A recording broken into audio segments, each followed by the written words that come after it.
Solicitor General Michael Kerzner was in Kemptville today to announce $21.8 million to upgrade the water treatment plant in Kemptville.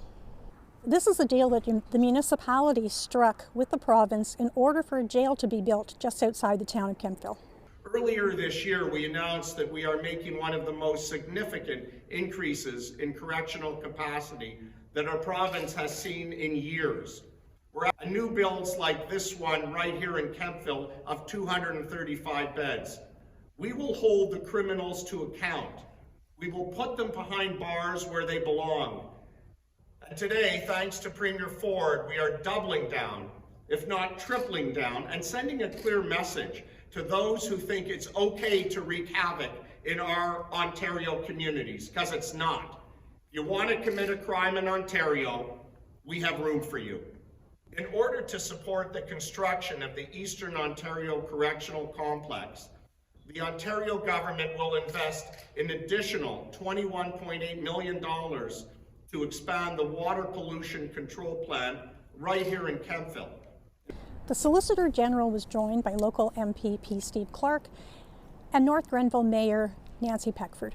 Peckford addressed the resistance that some people in the town have had to the construction of the jail.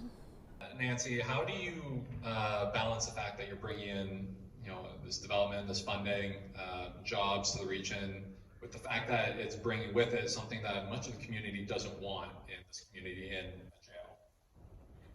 Well, certainly the purpose of today's announcement was to highlight that when the government of Ontario made the announcement about the establishment of a provincial correctional co-ed facility on lands that they own, which are obviously not Kemptville campus lands, but farm-site lands that have been retained by the province, we were adamant that they needed to pay their way.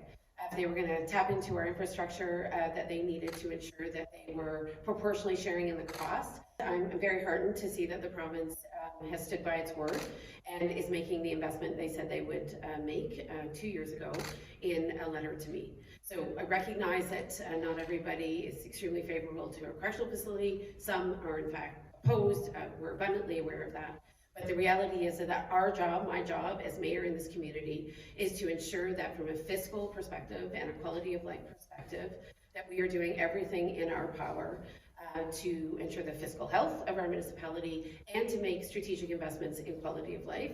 And that's really where I'm focused, as I have been and as I will continue to be. From the sounds of it, you kind of made it seem like to get the infrastructure upgrades that the municipality needs, kind of had to agree to have the jail put here. Is that what happened? No.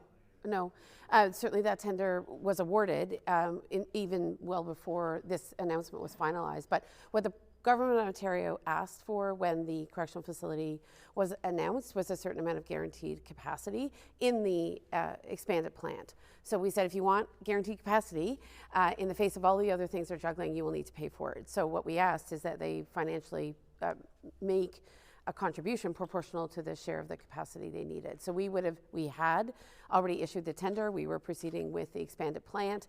If the government of Ontario hadn't used the capacity, certainly it would have been well utilized down the road. But we insisted that if they were likely to proceed with a correctional facility, then we needed to make sure that they were paying their way.